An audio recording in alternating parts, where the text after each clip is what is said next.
zákonech obchodní zákon jako takové, zakázka.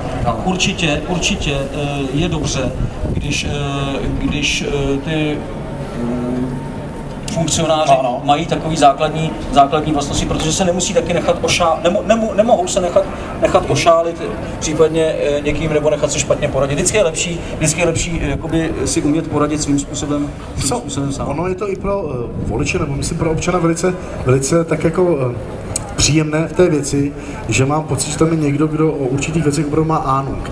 To je tak jako když, ať je to, jako to řeknu proti sobě, je přeci strašlivý, když by, dejme tomu, herec dělal třeba ministra průmyslu.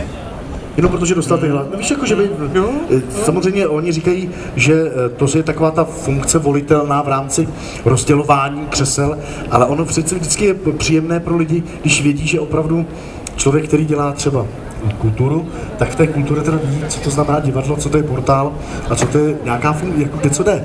Což teda Martin Stropnický je teda ministr obrany, ale tam se to nějak nesešlo, ale nevadí, ale i tak to prostě je. Ta odbornost je strašně důležitá a politické hnutí pro Prahu právě na svých kandidátkách máme podáno 37 kandidátek na městské části v Praze plus kandidátka do hlavního města Prahy.